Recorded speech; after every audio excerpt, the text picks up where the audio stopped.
वो सुंदर हुआ, बहुत सुंदर।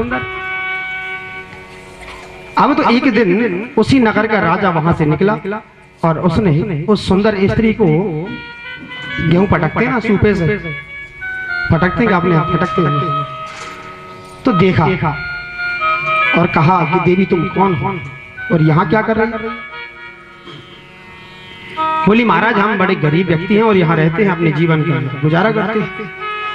बोले देवी मेरे साथ मेरे महलों में चलो, मेरी रानी बन के रहो, मैं तुम्हें बहुत संपत्ति दूंगा।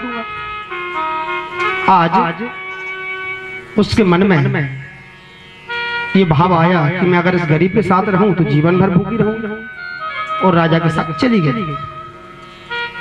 वहां जाकर के राजमहल में पहुंची। अब तो इधर वो सज्जन घर आए तो बच्चा रो रहा था। उससे पूछने लगे बेटा तुम्हारी माँ कहाँ है?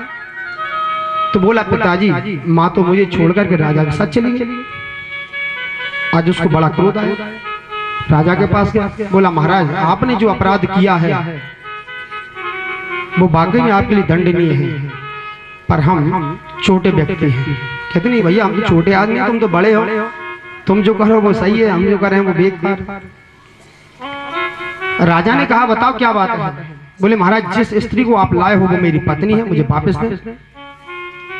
राजा बोला ठीक है, सुन अगर उसने कह दिया कि वो तेरी पत्नी है तो तू ले जाना, और उसने मना कर दिया तो मैं तुझे इतना मारूंगा कि तुझे छठी का दूध याद आ जाएगा।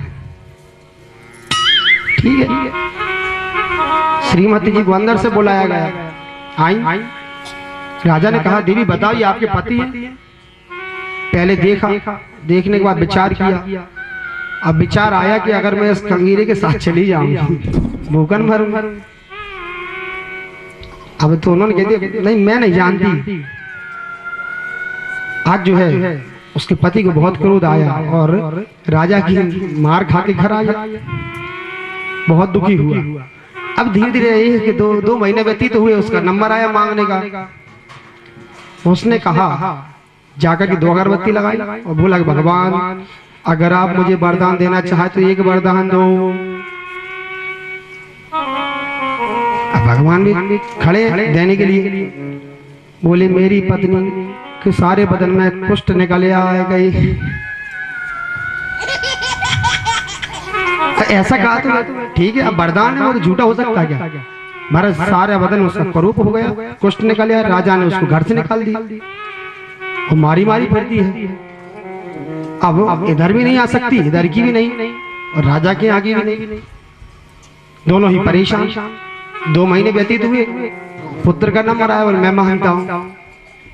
जाकर के 2 अगरबत्ती लगाई, पुत्र ने हाथ जोड़े बोले भगवान अगर आप प्रसन्न हो तो मुझे एक वरदान दो। मेरी माता और पिता दोनों अच्छे होकर के जैसे रहते वैसे ही रहने लगे, वही होगा, वैसे के वैसे गरीब ऐसे ही रहना। तो कहने का मतलब ये है कि जिसे भगवान देना चाहता है उसके भाग्य में लिखा नहीं होता है, जिसके भाग्य में लिखा है वो मिलता है। जो जिस चीज का दान करता है, कहते हैं कि जो अन्नदान करता है उसे अन्न की प्राप्ति होती है, और जो धनदान करता है उसको धन की प्राप्ति होती है।